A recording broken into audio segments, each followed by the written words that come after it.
Good afternoon. My name is Isabel Rohr, and I'm the Manager of Academic Programs and Outreach at JDC Archives. I'm very pleased to welcome you to today's webinar. I'd like to start by saying a few words about JDC Archives.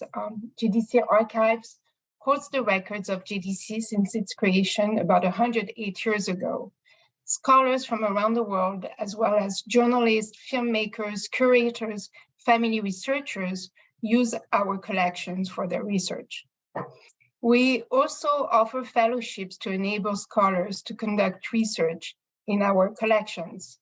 And today's webinar is organized in the context of one of these fellowships, the Ruth and David Musher JDC Archives Regional Fellowship.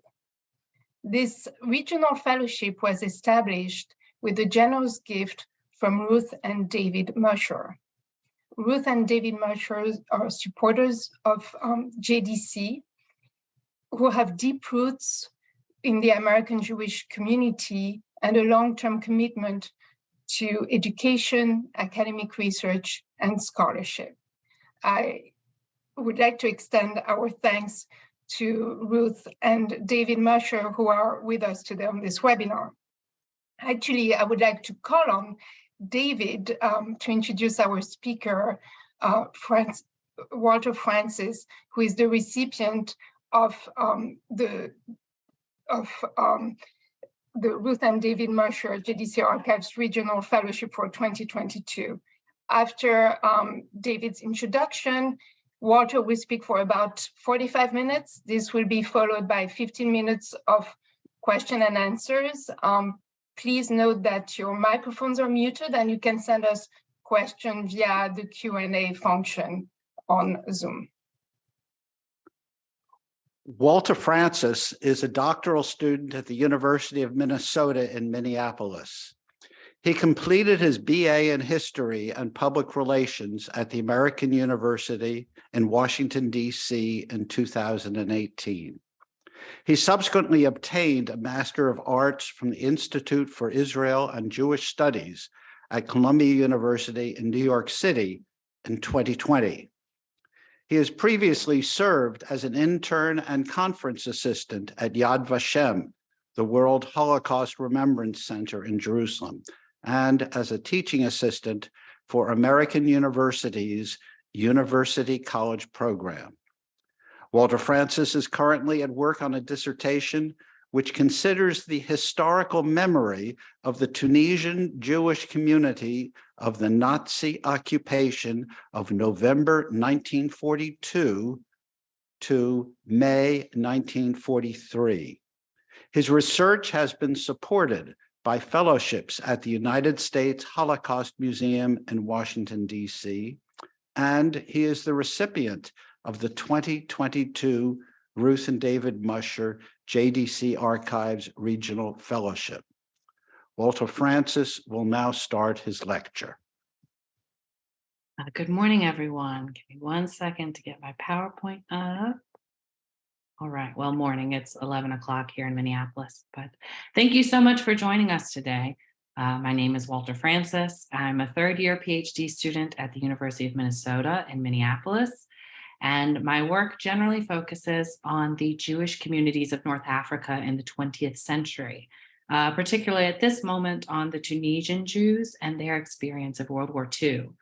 I'm in the midst of finishing up my coursework while I've been developing a project which examines the connection between collective engagements with history in the form of public memorials, writing of history curricula in the classroom, and the creation and publication of historical fiction and poetry, and identity formation among the Tunisian Jews. God willing, this Friday, when I defend my dissertation prospectus, I'll be all but dissertation and cleared to start my project in earnest.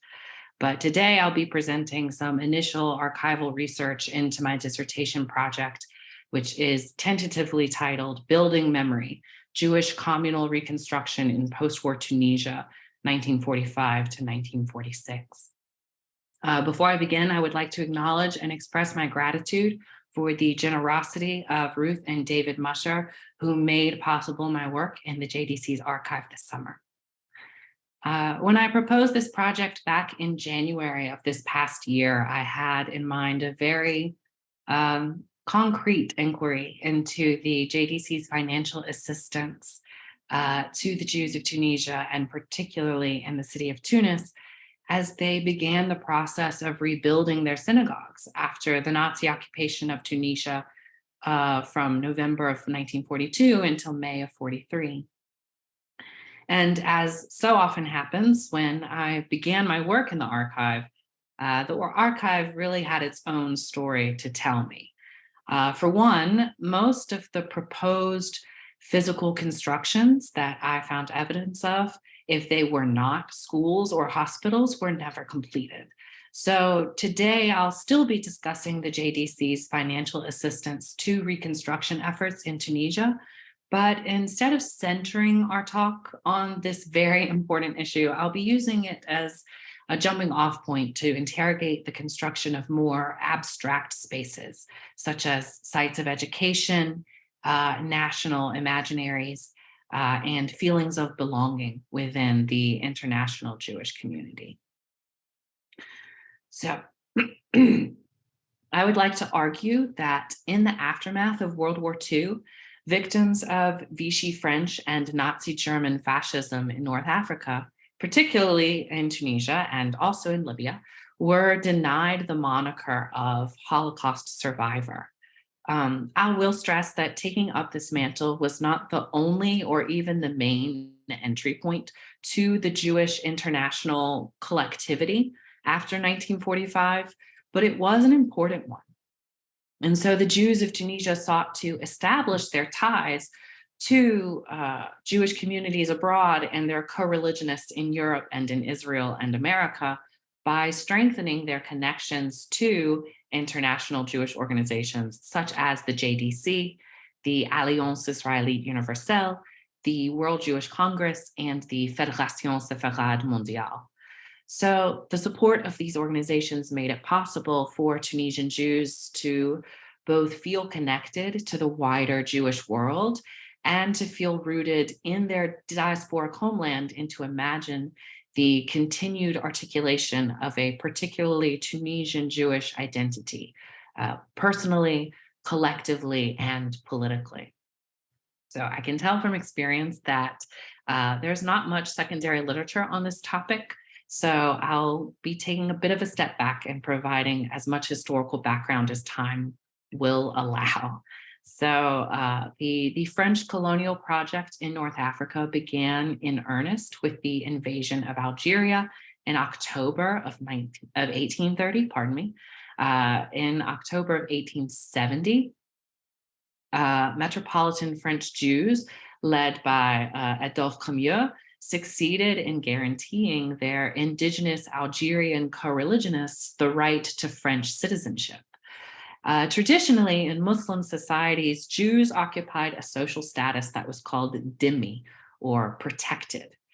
They were able to freely practice their religion without fear of persecution or forced conversion to Islam, but they had to observe certain social and political handicaps to ensure that they occupied a place in society that was economically and politically subordinate to their Muslim neighbors and rulers.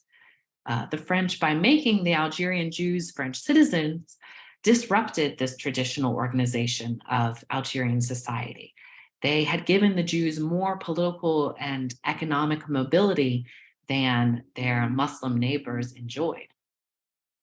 And meanwhile, other French Jewish philanthropists and politicians, through an organization called the Alliance Israélite Universelle, were embarking on a project of inculcating North African and Middle Eastern Jews with French language, culture, politics, and values by building a network of schools across the Mediterranean basin, which spanned from the Atlantic coast of Morocco all the way to Tehran in Persia, that provided Jewish communities with primary, secondary, and trade schooling in the French language.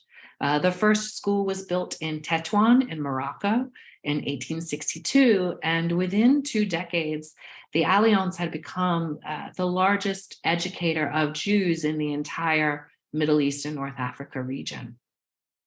So the French declared a protectorate in Tunisia in 1881, and French governance of their colonies led to a sort of legal and social flattening of difference between the various Jewish communities that were residing in Tunisia. At the time, there were probably around 90,000 Jews in Tunisia. I've seen estimates that go up to 100,000, but that seems too high. And they mainly consisted of 2 ethnic linguistic communities. There were the Tawansa, who dated their arrival in Tunisia back to the destruction of the Second Temple in the 2nd century CE and spoke a variety of Judeo-Arabic. And there were also the Grana, who fled the Iberian Peninsula in 1492 after Ferdinand and Isabella expelled the Jews from Spain and Portugal. They stayed briefly in the Italian port city of Livorno before settling in North Africa, and so they spoke either Italian or Ladino, which is a Jewish dialect of Spanish. In Arabic, Al-Ghorna is the Arabic name for the city of Livorno, hence the romanticized moniker of Grana to describe these communities. And so the French, when they arrived in Tunisia, were reluctant to disrupt traditional Islamic social and religious hierarchies as they did in Algeria. And so they relegated all of Tunisia's Jews to the legal status of indigène or native, alongside sharing that status with their Muslim neighbors. So the French protectorate officials in Tunisia ruled by proxy, meaning that they kept the Bey, the indigenous Tunisian ruler, and his governing apparatus in power, at least in name. And this included the semi-politically autonomous status of the Tunisian Jews. The French institutionalized the Jews' dhimmi status by creating an organization called the Conseil de la Communauté Israélite de Tunisie, which was a bureaucratic governing body which oversaw the maintenance of the Hara, the Jewish neighborhoods of a given city, the synagogues, the Jewish schools, and when necessary, sent delegations to deal with inter-ethnic conflict with the Beylical government. This status quo persisted until the fall of France to German invasion in 1940.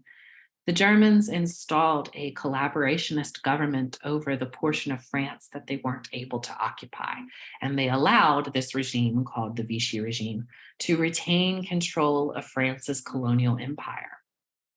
Independent of their German collaborators, Vichy, their administrators, instituted a spate of anti-Semitic legislation in the metropole and in the French colonies, which included numerus clausae, which prohibited Jews from certain occupations, such as becoming doctors or lawyers or civil servants, teachers, or becoming students at state-funded schools. And the bureaucratic branch of the Vichy government that was called the Commissariat Général aux Questions Juives tasked the Jewish Council in Tunisia with conducting a census of all of the Jews in Tunisia, including their financial assets, to prepare for the process of Aryanization, of seizing Jewish property and financial assets and handing them over, in this case, to French colonizers, settlers in Tunisia. Other scholars have established that this anti-Semitic legislation was enforced unevenly in the period from 1940 to 1942 while Vichy ruled North Africa, but under the authority of a colonial official named Xavier Vallat, the colonial apparatus in Tunisia was more rigorous in the enforcement of the social handicaps promulgated by Vichy. Particularly controversial was the racial definition of who is a Jew. Under Islamic law, religion cannot be racial because it would disadvantage converts to Islam. However, European anti-Semitic fascism demanded defining a Jew by the number of Jewish grandparents, making it a racial definition of Judaism, regardless of the current faith of the individual. Tunisian Muslims were openly critical of this legal definition of race, either because they were able to sort of look ahead and anticipate that Vichy officials and the Nazis would eventually set their sights on the Muslim community, or because they genuinely objected to the persecution of Jews based on their protected status in Islamic juridical tradition. And there's a book by Robert Satloff called Among the Righteous, which argues that many Tunisian Muslims, and indeed Muslims in all of North Africa, took steps to protect their Jewish neighbors from the anti-Semitism of the Vichy French and the Nazis. So when the Nazis invaded Tunisia in November of 1942, they set about harrying the Jews almost immediately. The Hara became a makeshift ghetto with Nazi soldiers sporadically raiding, thieving, pillaging, and raping the Jews that they found there. Walter Rauff, the Nazi commandant of Tunisia, who ironically later became a spy for the Mossad in Syria, created a bureaucratic organization called the Comité de recrutement de main-d'œuvre juive, the Committee for the Recruitment of Jewish Laborers, which consisted of, I believe, 12 members of the Tunisian Jewish elite, and tasked them with creating a list of able-bodied Tunisian Jewish men between the ages of 18 and 60 to be deported to labor camps in the Tunisian desert, a series of 12 labor camps that were built by the Vichy. Estimates of how many Jews were actually deported and imprisoned ranges from around 5,000 to 15,000, of which probably only 100 died. The Jews living in Libya, of which there are around 75,000, under the rule of Mussolini's Italy, were also deported to these camps in the desert. And around 5,000 Libyan Jews were deported from Benghazi to Bergen-Belsen, where most of them were murdered. The conditions of these camps were brutal and torturous, but because they had such a comparatively low death rate, scholars of the Holocaust tend to deny the Tunisian and Libyan survivors of the camps the designation of Holocaust survivor. I would stipulate that the traumatic experiences of all the Jews of the world who were affected by fascist violence during World War II is cheapened when we decide who actually suffered based on the number of deceased. There are many other traumatic experiences one can undergo besides death, and I think recognizing the intention of the perpetrators of a genocide is more important than trying to quantify suffering. So the Nazis were routed by the Allied forces during Operation Torch in May of 1943, and so the occupation ended after only 6 months. Because the Nazis didn't have time to fully bring the final solution to North Africa, though I would argue that this was their intention, this incident is often relegated to the footnotes in the history of the Holocaust. However, one of the central goals of my historical research has been to illustrate the ways that the Holocaust overspilled the geographic boundaries of Europe and affected the Jews of non-European lands. Most importantly, for today's purposes, the exclusion of the North African Jews from the history of the Holocaust led to a difficulty in Tunisian Jews of being able to conceive of themselves as being part of the global Jewish community. For a representative example of this phenomenon, I'll turn to Albert Memmi, who is arguably the most famous Tunisian Jewish novelist and political thinker. In an often quoted passage from The Pillar of Salt, which is a thinly veiled autobiographical novel, Alexandra, who is Memmi's, the character who serves as Memmi's fictional stand-in, goes to Paris to university after he and his father served 6 months in the Nazi labor camps. And when he tries to broach the topic of his imprisonment with his European Jewish peers, he's faced with ambivalence or even apathy for his experience. And he writes, because I didn't lose an arm or a leg in the labor camp, because I wasn't taken to hell, And because my fingernails weren't torn out, I feel indebted to my era. You're either a victim or the hangman. These times choose for you. I am not enough a victim. That is why my conscience is tortured. So by examining the activity of the Jewish communities of Tunisia with the assistance of the JDC and the AIU, I hope to begin to understand how maintaining ties to international Jewish philanthropies served as a new anchor to the global Jewish community. Because of the sheer amount of devastation wrought by the Holocaust, many Jewish communities around the world sought to connect to other Jewish communities by establishing a connection to this shared catastrophe. And by denying the North African Jews this pathway to connection, the Tunisian Jews in particular had to search for other ties to their co-religionists. And I hope that I can begin today to demonstrate how the JDC's archival material can prove the importance of international Jewish philanthropies to create this supranational, this above the national level network of connections, which made it possible for Tunisian Jews to think of themselves both as belonging to the Jewish world and also to identify themselves as particularly Tunisian and having a future in their diasporic homelands. So the Joint, as it was called in 1950s, began its outreach activities to the Tunisian Jews very early after the war. Shipments of food and clothing were arranged as early as the spring of 1946. The first representatives of the JDC visited in the winter of 46 to 47.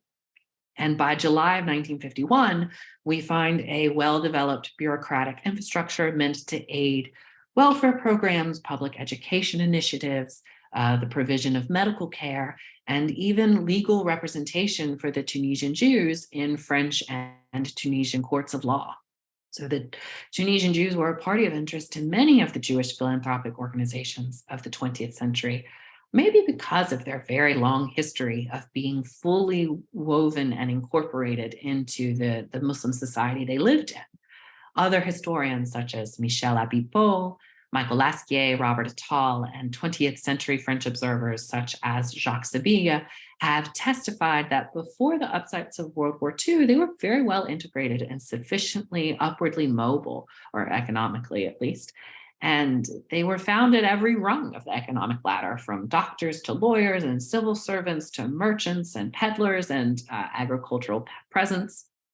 And in any case, by the 1950s, the Alliance Israélite Universelle, the OZE, the World Jewish Congress, the Joint, representatives from Keren Kenet Israel, the Zionist youth organizations such as Betal, the French Ligue Internationale contre Racisme et Antisémitisme.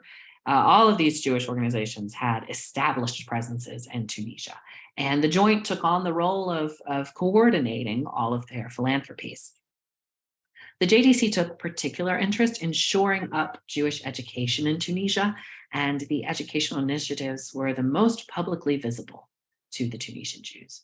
When I opened the files marked Tunisia Education 1952 to 54, I thought I was going to find a body of evidence regarding the maintenance of Hebrew day schools in the city of Tunis. And instead, I found that the Joint viewed the project of education much more holistically than I anticipated. The files marked education also included mountains of documents about the building of physical spaces, such as 2 Jewish community centers in Tunis and a city called Sfax down in the south, to be used as public event spaces for festivals, as a wedding hall, as a place for after-school tutoring, for night classes for adult members of the community. And in the process of building these 2 community centers, the Jews of Djerba, which is an island off the southeast coast of Tunisia, far indeed from Sfax in Tunis, petitioned Judah Shapiro, the head of the Joint's education department in Paris.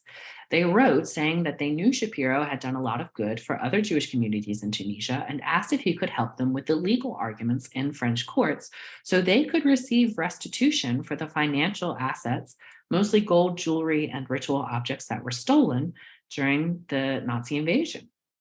The Nazis pillaged the El Riba synagogue, which the Jews of Djerba have good reason to claim to be the home of the longest continuously functioning synagogue in the world. The original structure The original cornerstone survives, and it was laid in the 2nd century CE. So these arguments for financial restitution were successfully heard in the French courts and granted in April of 1954.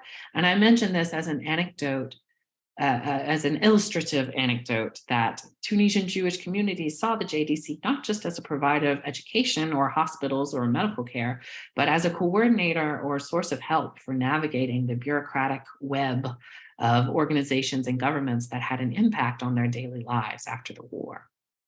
So the most interesting petition from community leaders for today comes from slightly earlier, in July of 1951, nestled into a discussion about the hiring of Israeli Hebrew school teachers to teach Hebrew language classes at the AIU schools, which you'll remember were mostly French instruction. There is a proposal from a Monsieur Isaac Shababo, a Tunisian Hebrew teacher, and the secretary of an organization called the Conseil d'Éducation Juive, which was meant to oversee the many Jewish groups seeking to contribute to educational initiatives like the AIU, the Otsal HaTorah was active, the JDC, etc. And Isaac Shababo writes, seeking funding from the JDC for 3 major cultural projects: the building of a Jewish library, a Jewish museum, and a rabbinical school in Tunis. Louis Horwitz, the JDC's director of Tunisia, forwarded Shababo's request directly to Judah Shapiro. And as far as I'm able to determine, the proposal, while met with excitement from Shapiro and Horwitz, was unsuccessful. The proposal has no technical details until Shababo begins discussing how to improve the quality of Hebrew language education in Tunisia. There's no suggestion for a location or a building plan or an architectural design or any idea of how much such an ambitious building program would cost. But what it does have is an impassioned demand for the changes that these 3 constructions would bring about in the community of Tunis. Shababo himself, a teacher and beneficiary of the activity of the JDC, gives a specific view of what the Tunisian Jewish community leaders thought that international organizations could give them, and how working with these institutions could ensure a Jewish future in Tunisia. So first,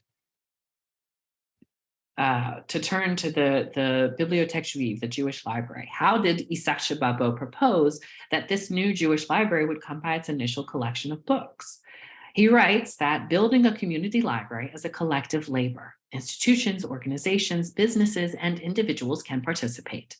This creation is a lively, slow, and progressive work that involves cultural contacts and exchanges both locally and abroad.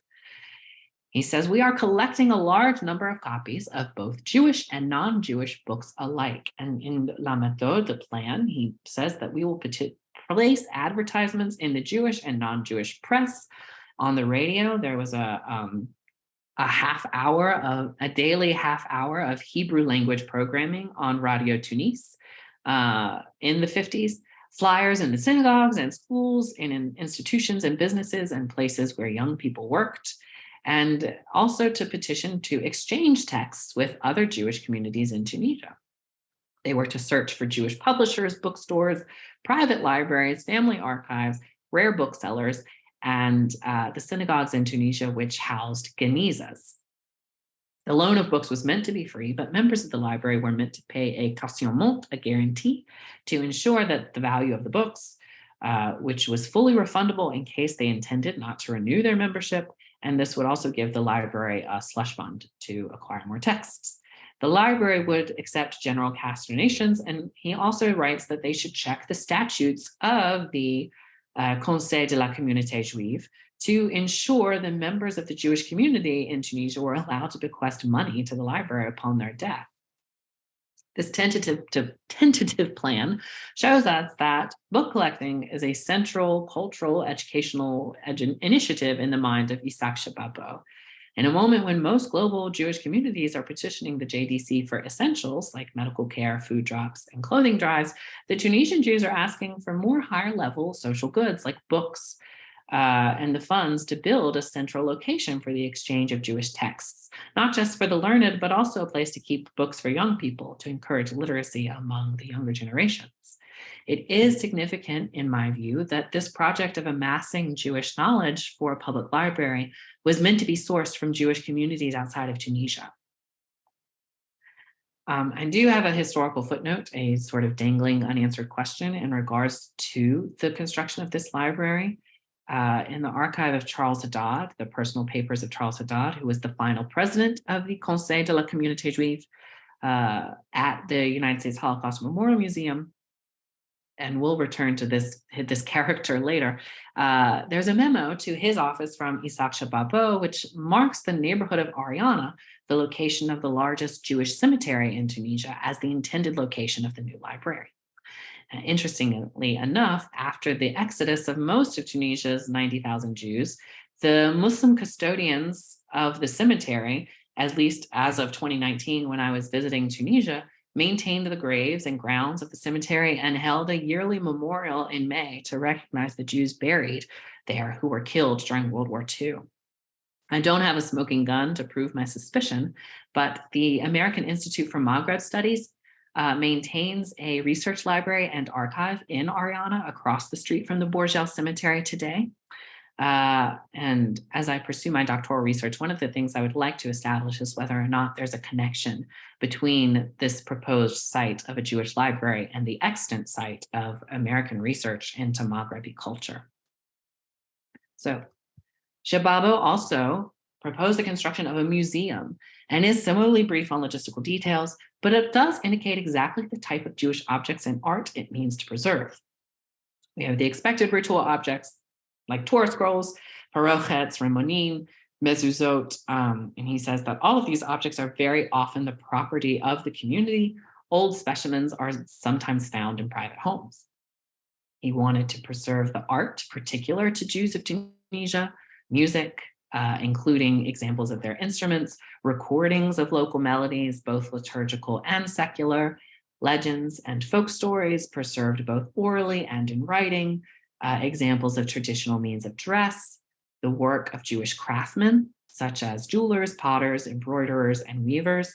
And most interesting, I don't know that it's in the screenshot that I have on this slide, but there's a section called Superstitions, where he wants to preserve folkloric expressions of culture and folk religion, such as amulets, camiot, which I'm not really an expert in folk magic, but they're these sort of magic squares. They were symbols used in spell casting and blessings to protect from the evil eye, evil spirits, and curses from jealous neighbors. And he also uses the word formulaire in French, which I could be wrong, but I think means formula in the Kabbalistic sense, you know, a sort of written text meant to aid in the process of practice of Jewish mysticism.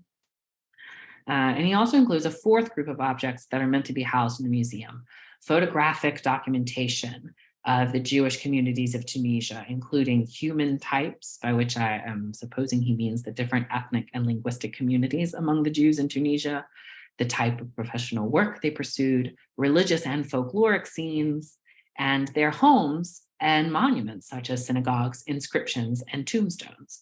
So whereas the Jewish library was to procure its holdings from sources in Tunisia and abroad, both Jewish and non-Jewish, Shababo stipulates the museum is meant to preserve particularly Tunisian expressions of Jewish life and to find its collection in Tunisia to preserve Tunisia's status as a centre d'existence juif, a center of Jewish existence.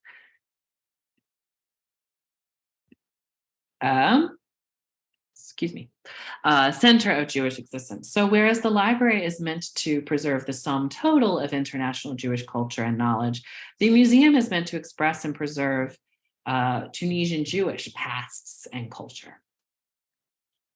To look towards the future, Shababo has in mind the building of a rabbinical school based in Tunis, but his proposal here is the most sparsely detailed. He writes that before considering the extension and modernization of the teaching of this institution, it would be necessary to proceed, first of all, to an organic reform of the rabbinical teaching program itself, as is actually practical at this time. He identifies even the most basic of necessities needed for the standardization of rabbinical studies in Tunisia, length of study, entrance exams, the separation of different levels of study, first year, second year, third year, and progress towards the completion of a degree. And with the standardizing of education for rabbis comes a proposed initiative to ensure that there are enough positions and funding after completion of their studies to ensure they can devote themselves to their work and make a decent living. So again, just a sketch and a suggestion, no concrete plans or budgets, but I think indicative of the sort of help the Jewish leaders of Tunisia thought the JDC and other international Jewish philanthropies could and should offer them. And I think this is most interesting when it's held up against the global politics of 1951.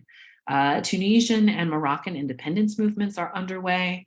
The Algerian War for Independence does not begin until 54, but Tunisian and Moroccan Muslim nationalists are in full swing, organizing and protesting and electing nationalist figures to prominent positions of power with the aid of North African Jewish intellectuals and political thinkers, such as Albert Memmi in Tunisia. He was a member of the Tunisian nationalist movement. Edmond Amran El Maleh was a prominent Moroccan nationalist, and he was also Jewish. At this point, it had been over 2 years since the conclusion of the Arab-Israeli War in March of 49. So the fledgling Israeli state is beginning to get its legs under itself, and Jewish refugees from across the MENA region, notably Tunisia's neighbor, Libya, are making aliyah. So we should note here that Zionism as a political movement was very well entrenched in Tunisian Jewish society. Jewish presses printing Jewish liturgical and secular literature and Zionist political literature in both Judeo-Arabic and in French proliferated in Tunisia all the way back to the Haskalah. There's a book that by Yosef and Zivia Tobi that's called Judeo-Arabic Literature in Tunisia that details the extent of the Zionist press and its institutions in Tunisia. It was a very popular, well-articulated political option for Tunisian Jews. And around 20,000 of Tunisia's approximately 90,000 Jews made Aliyah in the first 2 years after the founding of the Jewish state. But the activity here that we see here, the plans and proposals that we find in the JDC archives for Tunisian Jewish community centers for help receiving restitution from stolen property like jewelry and gold, for museums and libraries and schools, for the development of a curriculum to include Hebrew language education in French and secular French educational settings funded by the Alliance Israélite, and the successful campaigning to establish a daily Hebrew language half-hour program on Radio Tunis, which was the official public radio broadcasting for the city of Tunis. And none of these are the activity of a community which is anticipating a mass exodus. The idea that Tunisians saw themselves as immediately incompatible with the independent Arab Republic of Tunisia is not reflected here. Later in the same document, I don't have the text to show you, but Shababo even proposes the creation of a precaz, based in Tunis at the library, an annual literary award to reward authors for the best book on Jewish history, which was to be chosen from a short list of 5 nominations, which indicates that there would have been a substantial body of continuously published literature to choose these nominations from every year. So if we're not fleeing, and if we are beginning to trying to root ourselves, or Tunisian Jews are trying to root themselves in their diasporic homeland, the question that I haven't answered yet is why were these institutions not built? Why was Monsieur Chabobo's petition unsuccessful? So Louis Horowitz, the JDC's director of Tunisia, and Judah Shapiro, the JDC Paris office's head of education, were excited about these plans. In a letter, they expressed something like gratitude that their organization was being considered as a partner and a resource in building these higher level cultural and social institutions. And so the answer comes in an exchange between Horowitz and Shapiro in July 51. Shapiro writes to Horowitz saying, "I see that reference is made to the establishment of a cultural department under the direction of Mr. Shababeau. I am not entirely certain of the significance of this statement on your part." And he asks for clarification on what the construction of this cultural department would entail and what they hope to achieve in Tunisia. Horowitz replies that starting on July 1st, Mr. Shababeau had been attached to the joint directly because of difficulties which have developed within the Conseil, the Conseil here meaning the Conseil of Jewish Education, concerning the matter of having a full-time secretary. It was felt by Monsieur Haddad, president of the Communauté, and by Mr. Levy, director of Alliance schools, that the presence of a full-time secretary changed the character of the Conseil and made the Conseil a competing organization towards the existing educational institutions. While this attitude may have been believed sincerely by Mr. Levy of the Alliance, it was my feeling that it served as a pretext for Monsieur Haddad, who has virtually sabotaged the work of the Conseil in the last 4 or 5 months. You recall that Monsieur Haddad was very enthusiastic about the Conseil these last months, at which time he had high hopes of becoming its Secretary General. Now that he is president of the Communauté, he is anxious to have only direct relationships with the joint and is therefore interested in reducing the status of the Conseil. Since this situation has come to a deadlock, I broke it by taking on Mr. Shababeau on my own staff and will work directly with the education organizations and continue our effort as well to make the Conseil a living organization as far as circumstances will permit it. So, Mr. Shababeau stays on the staff at the JDC until about 1963. I believe he makes Aliyah at that point, but I can't establish that based on the archive. But to explain a bit of the two characters who entered our narrative in that letter, Mr. Levy from the Alliance would have been at this time Raphael Levy, who under the pen name Revel was a prolific short story writer and poet in French, whose literary work mainly consisted of Clifford Geertzian thick ethnographic description of Tunisian Jewish folklore and folk life and tradition and customs particular to the Jewish communities of the Hara, where he grew up. And he also eventually became the director of the Alliance schools in Tunisia. And Charles Haddad, who I mentioned earlier, whose entire personal collection of 120,000 documents I had the opportunity to tackle while I was a fellow at the United States Holocaust Memorial Museum in 2021, was the final president of the Conseil de la Communauté, which was, the Tunisian governmental council, which gave legitimacy to the semi-political autonomous status of the Jews under traditional structures of Islamic society. His office was abolished in 1958 by the Independent Arab Republic because Habib Bourguiba, the democratically elected president who would become Tunisia's dictator, believed that the Tunisian Republic couldn't be a legitimate state unless all of the ethnic minorities, of which Jews were the largest, were brought in as fully participating members of political life. And so therefore this semi-autonomy was no longer possible. So after the abolishment of his office, Charles Haddad left Tunisia immediately within less than 6 weeks and settled in Marseille, where he practiced law and became dean of the Marseille Bar, the founder of a synagogue in Marseille, the eventual vice president of Keren Kemet Israel, the Jewish National Fund. And he was heavily involved in several other Jewish organizations, including the Fédération Séfarade and the World Jewish Congress, until his death in 2004. In the world of Jewish philanthropy, Haddad was a very involved, dedicated servant to many, many Jewish causes. In particular, helped to fund 3 annual memorial events in Marseille in France, a commemoration of the Warsaw Ghetto Uprising, an annual celebration of the anniversary of the 1948 UN resolution, which officially recognized the independent Jewish state of Israel, and in May, the liberation of the Tunisian Jews from Nazi labor camps.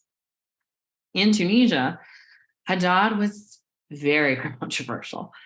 Besides, as Horowitz indicates in his letter, this sort of bureaucratic meddling with affairs that he believed he should be administrating, he was one of the members of the Comité de recrutement de main-d'œuvre juif, the committee for recruiting Jewish manpower mandated by the Nazis during their occupation. The Jewish elites on the committee were accused of protecting their families, of targeting poor Arabic-speaking Jews for deportation to the camps, and also of using the authority given to them by the Nazis to enrich themselves. Haddad himself is accused in oral testimony, which is collected at the USHMM from a woman named Lucia Beat-Bull, of targeting Beat-Bull's father. His name was Ugo Lombroso. He was a well-off ophthalmologist in Tunisia, and he spoke Italian. And Haddad, apparently, according to Beat-Bull, accused her father of being an Italian fascist sympathizer because of his linguistic identity, and had him arrested and deported to a Nazi labor camp in Gafsa in the southern interior of Tunisia, so that Haddad could steal the Lombroso family's apartment.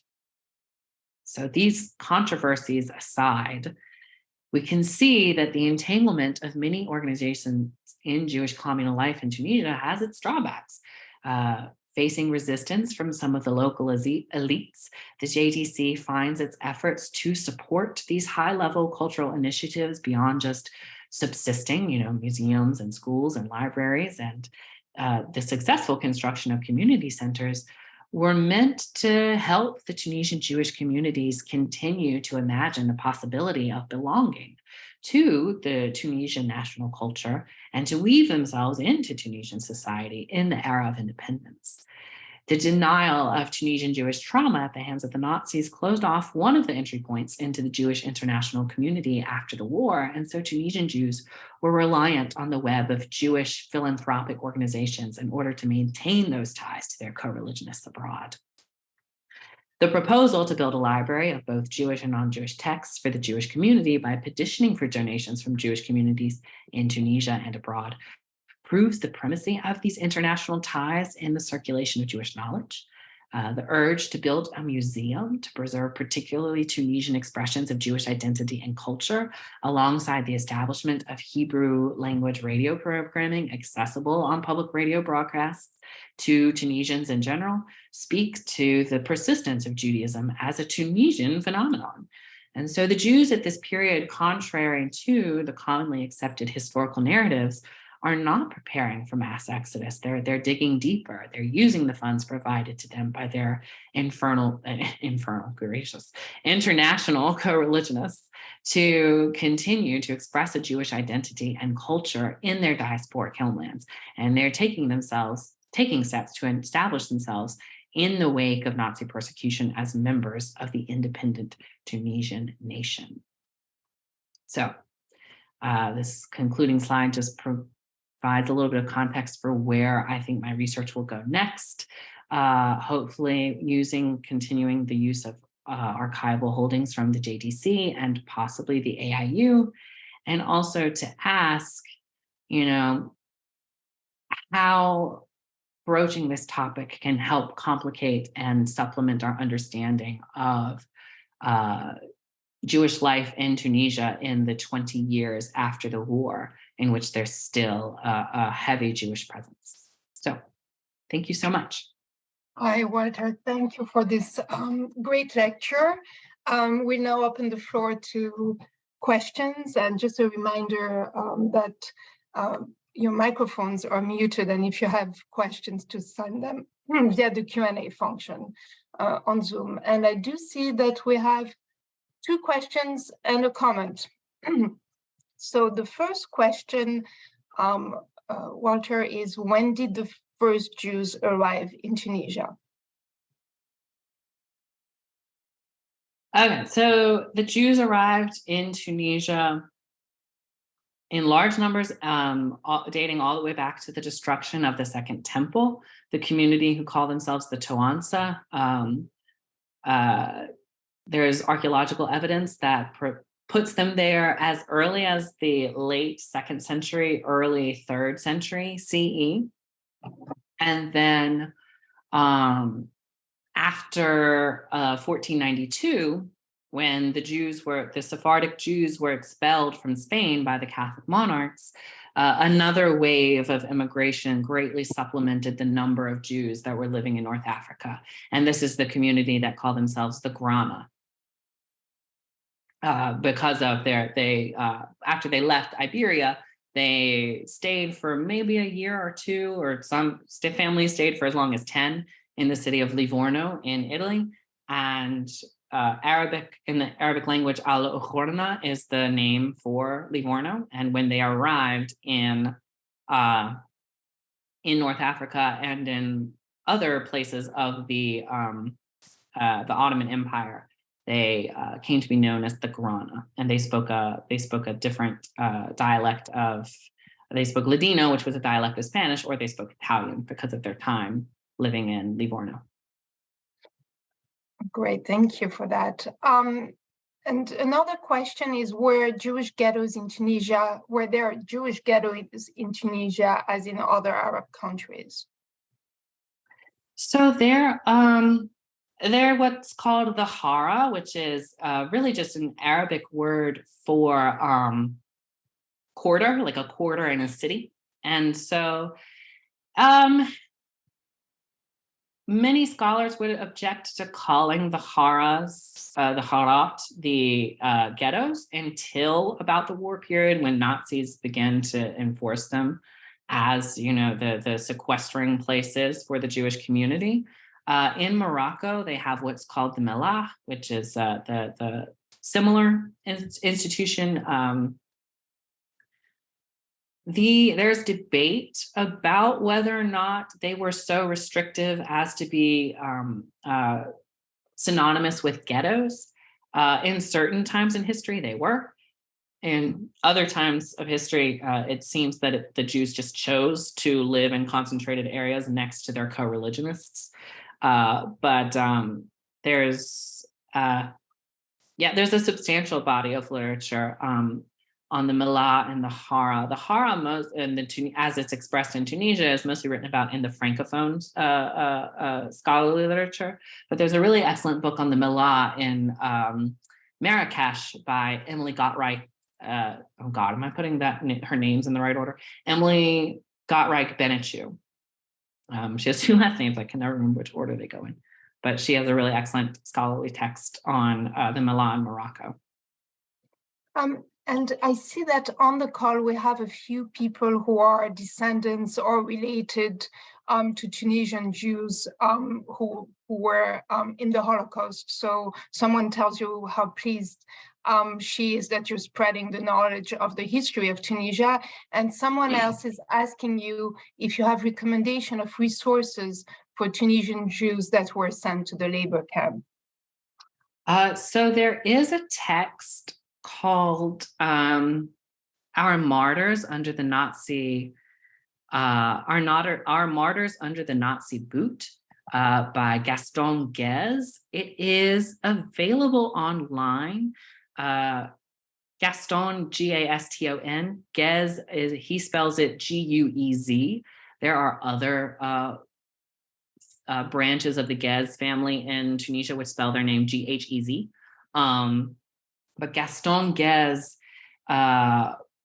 wrote a semi-liturgical commemoration of 68 members of the community who were killed in the camps. And additionally, the United States Holocaust Memorial Museum is in the process of publishing their, what's the name of it? Their Encyclopedia of Camps and Ghettos. And the fourth volume of that encyclopedia includes information on the camps, not just in Tunisia, but also in Algeria and Morocco and in Libya. So Walter, we have questions and comments about Mr. Shababo, Isaac Shababo.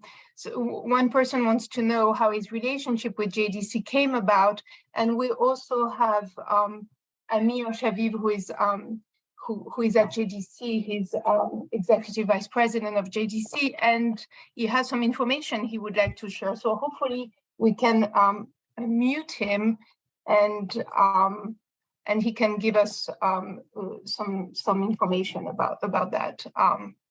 And let me see if he's been unmuted. Yeah, I think I am unmuted. Oh, you are unmuted, Amir, yes. Walter, thank you. This is amazing. And the most amazing thing is that this is information about something I was looking for a long time. Isaac Shababo is my uncle. Oh, wow. He is not a Tunisian Jew. He was born in Sfat in Israel, in Palestine at the time, and studied and then moved to France. Being a teacher, and was stationed actually in Tunisia. Eventually became a JDC employee. He left Tunisia immediately in the summer of 1967, when there were street riots after the the 6-Day War. Exactly, yeah. He had to take his family and run away literally in the middle of the night because of the threats. And he left behind him the library that did exist, and moved to eventually Marseille, and continued to live in Marseille as kind of a Jewish journalist and other things. But basically, he lived a double life when he had to come and visit Israel and change passports in France, obviously, and of course keep a secret in Tunisia that he is coming from Israel and has family in Israel, and kind of being an Israeli. And I remember as a children, we used to be forbidden from mentioning anything about that. And yeah, that's the background. He didn't make Aliyah, he basically went to France and eventually died in France. Thank you for that. The archive is a little short on, it's particularly JDC is a little short on biographical detail. So the one of the letters mentioned in French the term indigène, which means native. So that's why I assumed that he was a Tunisian Jew. But thank you for correcting that for me. Thank you, Amir. So we have a few questions. I don't know if you can answer them, Walter, because I realized that this is not really your field. But if you could give, there are questions about the number of Jews today in Tunisia, if you have any idea. So there are probably around 2,500 Tunisian Jews left living in Tunisia today. The majority of them would be living on the island of Djerba, which is an island off the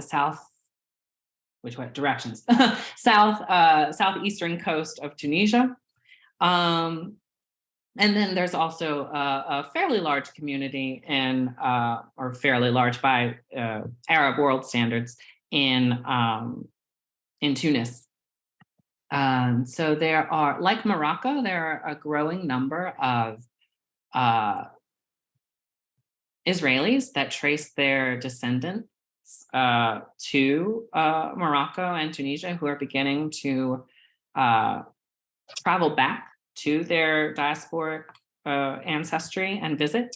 So the numbers are difficult to quantify, particularly because there's the difficulty of political relations between Israel and Arab countries. So it's not exactly easy to get a census of exactly how many are left, but there are there's definitely evidence that numbers continue to exist. Numbers of Jewish communities continue to exist in Tunisia. Thank you, Walter. I realize this is not your own field, so I appreciate you trying to answer this question.